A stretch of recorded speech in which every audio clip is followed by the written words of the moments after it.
So what I'm actually going to start with today is where I should really have started on day one, but I gave the reasons as to why I didn't. I'm just going to give an overview of the module, and then we'll move on to talking about a little bit about the browser itself.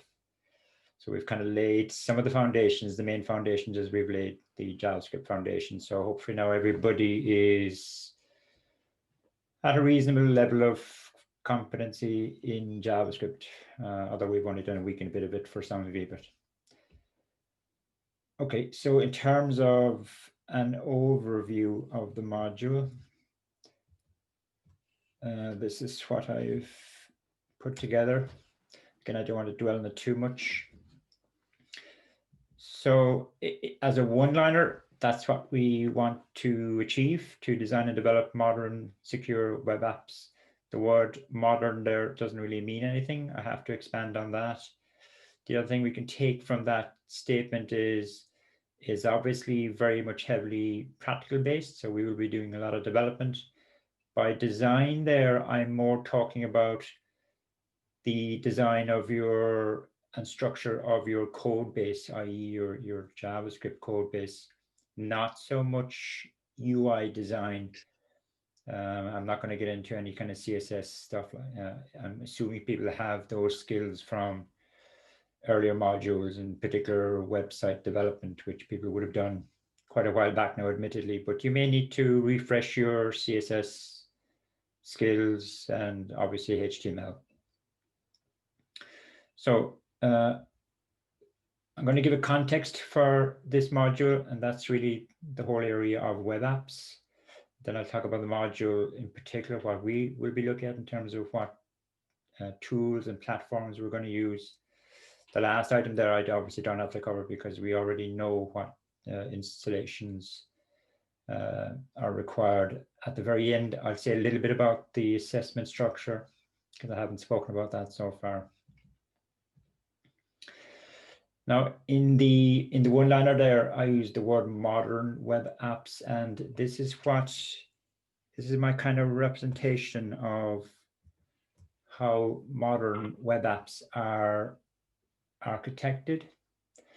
So the way these modern web apps work, when the user kind of visits the web app or website, it's this part of the architecture that is active initially.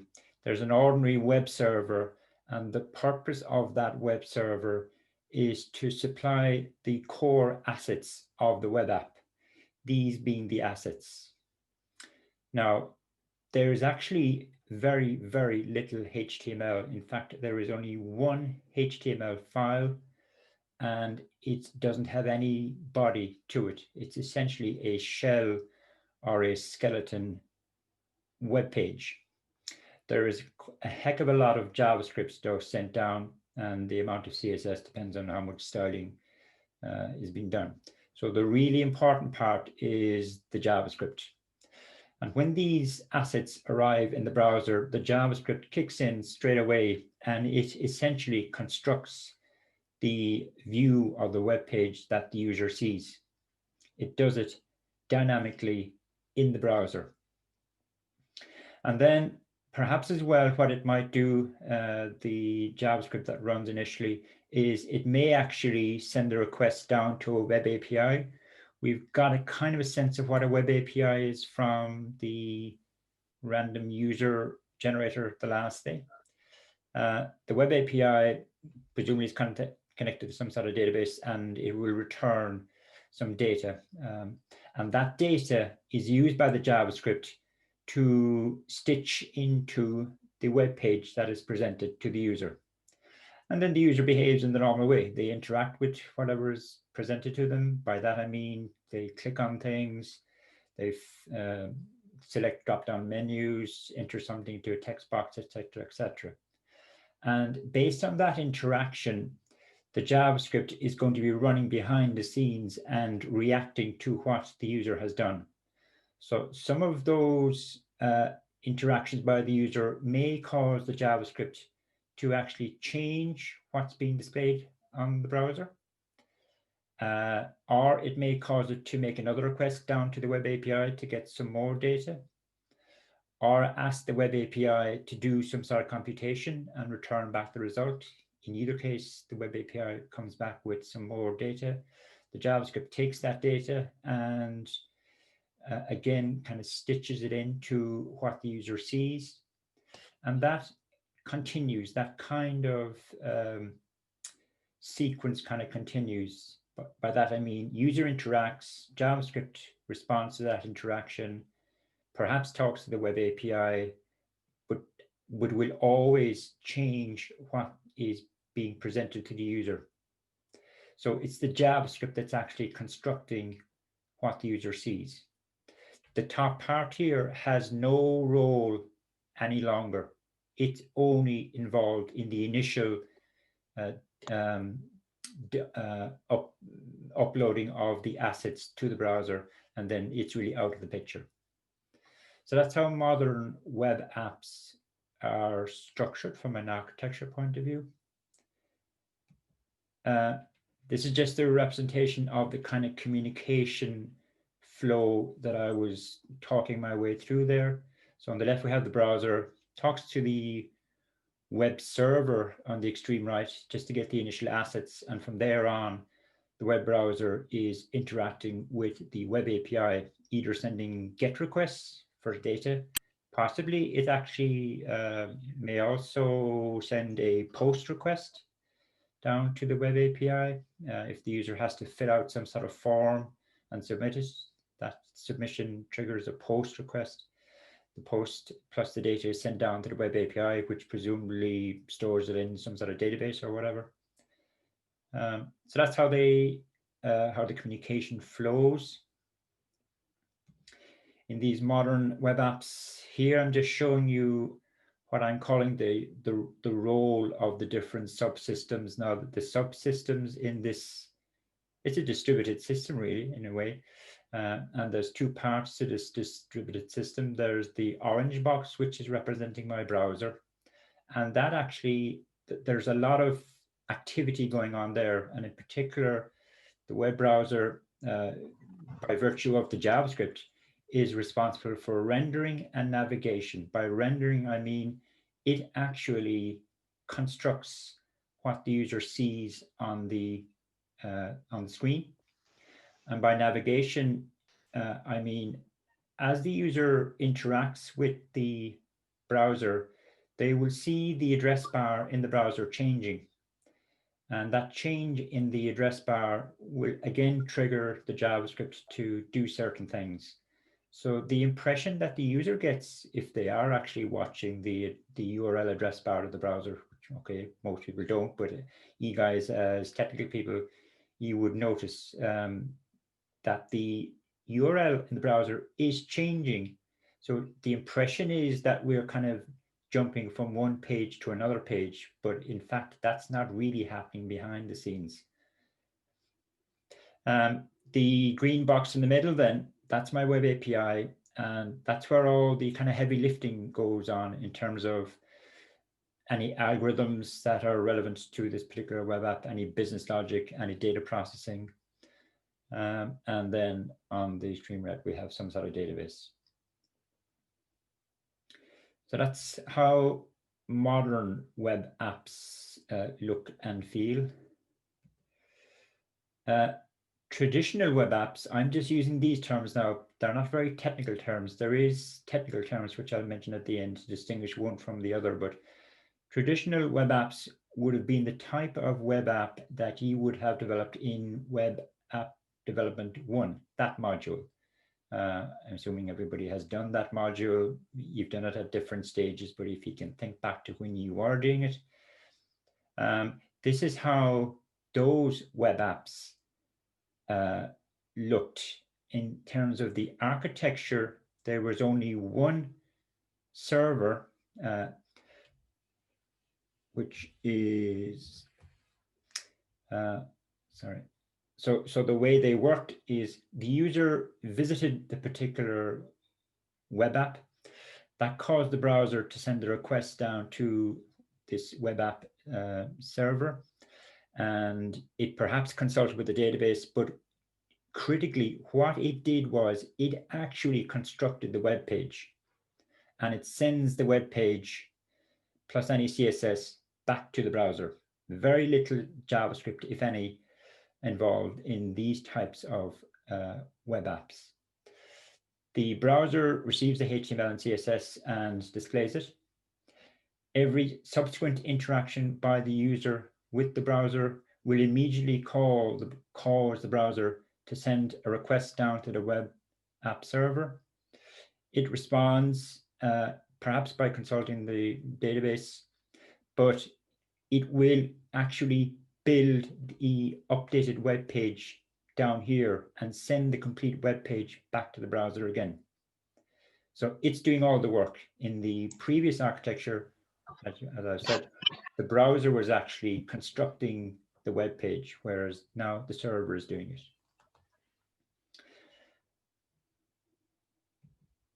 From a subsystem roles perspective, really, you can see the orange box there I've left as empty.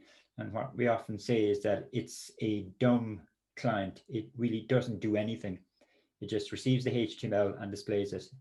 User interacts with the page, and immediately the browser consults with the web server again, the application web server again, to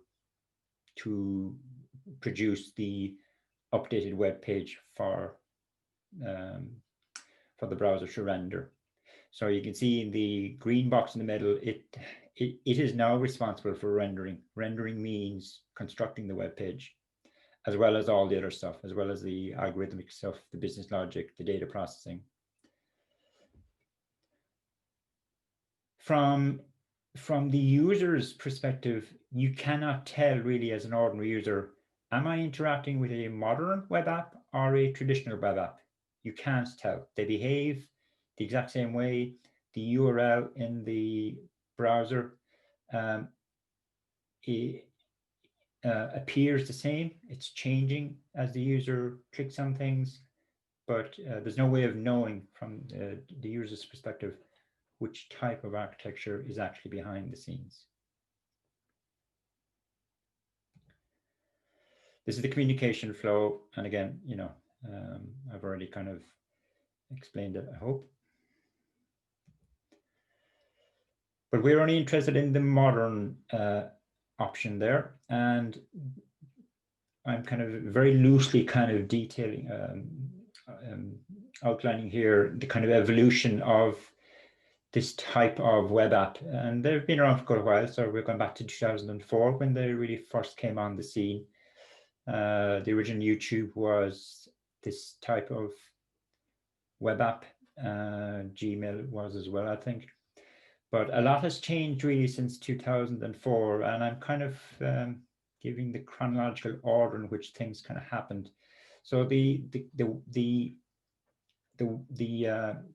modern web app that you might have been developing back in 2004, there wasn't really much best practice in terms of how you structured your JavaScript code. There was a heck of a lot of JavaScript code, so there was a lot of code bloat. And as a result of code bloat, the maintainability of the JavaScript code was very low, very poor. There was also an issue with browser inconsistency. So your JavaScript might work properly in one browser, but not in another browser. I'm also saying here that they lacked addressability.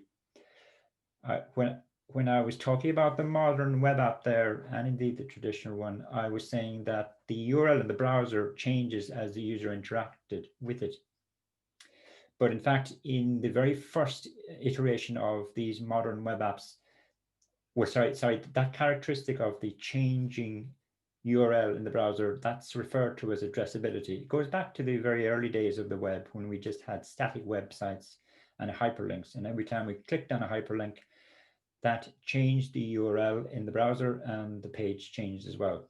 And so the idea was that each web page on the World Wide Web had its own unique URL, or it had its own unique address. That's this addressability characteristic, but that characteristic didn't actually exist in the early forms of these modern web apps. You know, the URL just remained static. The view was changing okay, but the URL remained static. And that was a real weakness. So that was kind of the first generation. Then this revolutionary library called jQuery came on the scene in whatever 2006, and jQuery kind of solved these kind of problems up here. It significantly reduced the amount of JavaScript code that you had to write. It put a little bit of structure on it. It solved the browser inconsistency problem. It didn't solve the addressability problem though. The next evolution, which is number 3 down the bottom there, is what are called single page app frameworks, and that's kind of where we are today. So we will be looking at a particular single page app framework, and what they did was they significantly improved how you structured your JavaScript code. They also solved the addressability problem, and so that's where we kind of are now. Now, to give you a tangible example of a web app,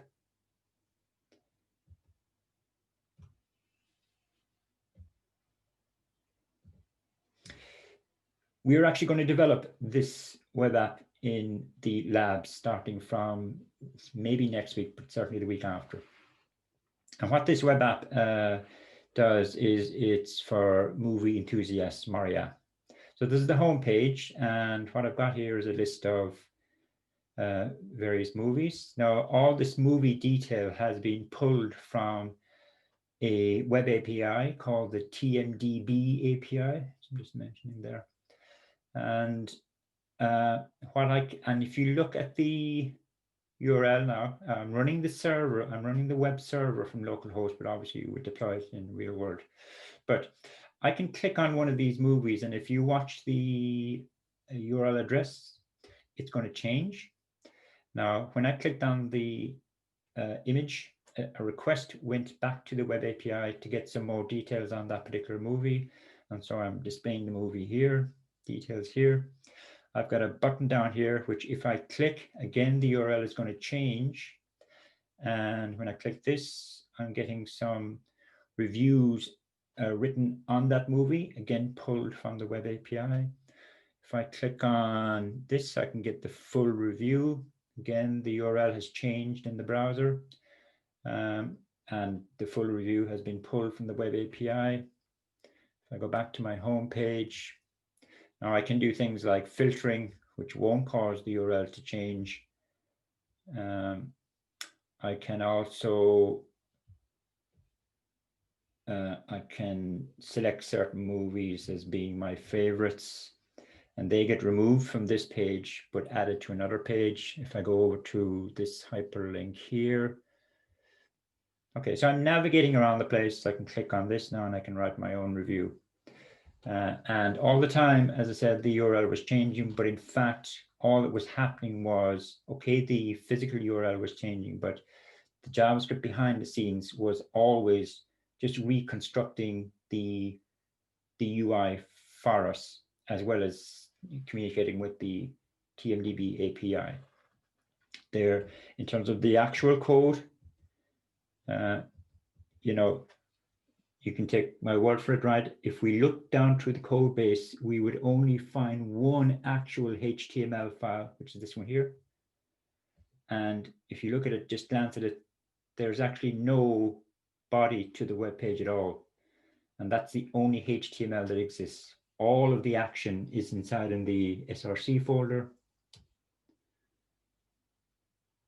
which is where all my JavaScript is. So that's what we will be doing in the labs later on.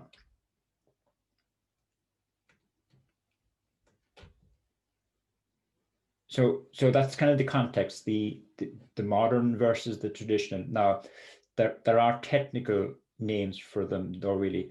The modern one is referred to as client-side rendering web apps, as in the client, the browser, is actually responsible for rendering the UI. The traditional ones are classified as server-side rendering web apps, as in it's the server that's responsible for generating the UI. So in this module, this is back to our modern web architecture. And there's really two parts to it. In the first part of this module, up to about week 6 or 7, we're going to be focusing on the kind of client side and developing the client side. And we will be using a single page app framework called React. By the way, that term there, single page app, where that kind of comes from is the fact that there is only a single HTML file within your code base, and I showed you it there a moment ago, the index.html. There's only a single HTML file, yet there are multiple views in the app. So now that's where the term single page kind of comes from. So we're going to be using a single page app framework called React. And in very simple terms, all React is a JavaScript library for building browser-based UIs. On the other side, then, on the kind of web API side, which we will be developing as well in the second half-ish, there we will be using two technologies, Node and Express, again, both JavaScript-based. And from a database point of view, we will probably be using MongoDB. Although, you know, time constraints may not allow us to get as far back as the database. We're not really too sure yet whether we'll get that far. And so if you know anything about Node and Express, you will know that they are JavaScript oriented technologies. And in fact, MongoDB is kind of a JavaScript type non-relational database. So from end to end, it's kind of JavaScript all the way. That makes life just a little bit easier on you, so that you don't have to juggle more than one language. You know, we could have done the web, we would have to do the client side in JavaScript, obviously, although that is changing too, if you know anything about WebAssembly. But the server side, the web API, you know, we could have used any language there. Java, Ruby, Python would be very popular, but you'd have to juggle two languages, and that's really an unnecessary complication, we felt anyway. And thirdly, then the database, which is really a database of JavaScript objects in a way, called documents. So the learning curve isn't as steep as it could be if we pick different technologies. So that's the module's focus. Software installation, then I don't have to talk about. Before I go on, maybe I should just stop for a second. If there are any questions.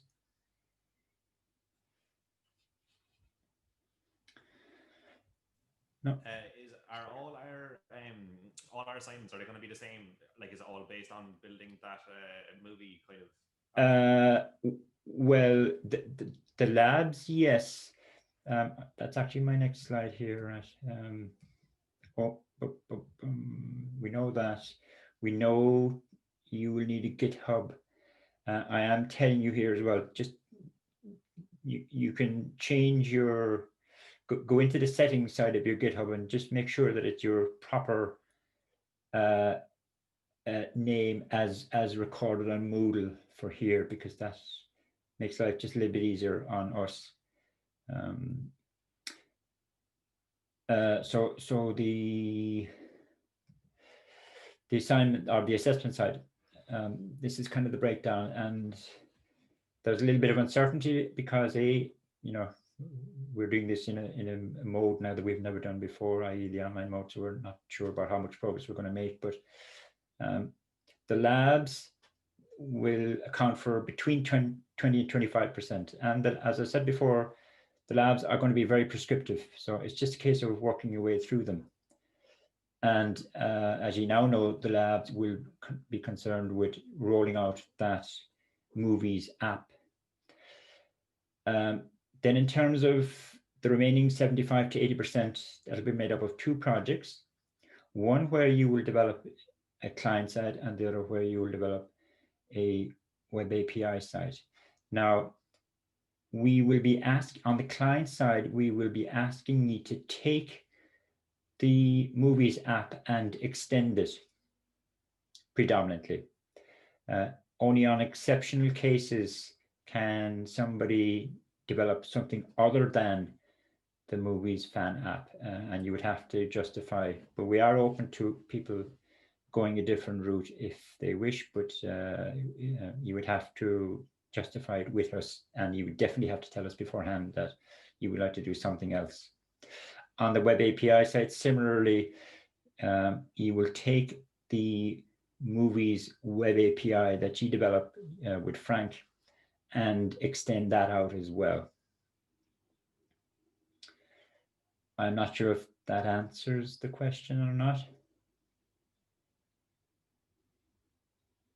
Yeah. Cheers. Okay. So really, you know, I mean, I could give you a spec for the React single page app now, but you're not going to be able to do anything until we get well into the labs. That's constraint, obviously, but that's the way it is. You don't have this slide now in the set of slides that I uploaded onto Moodle, but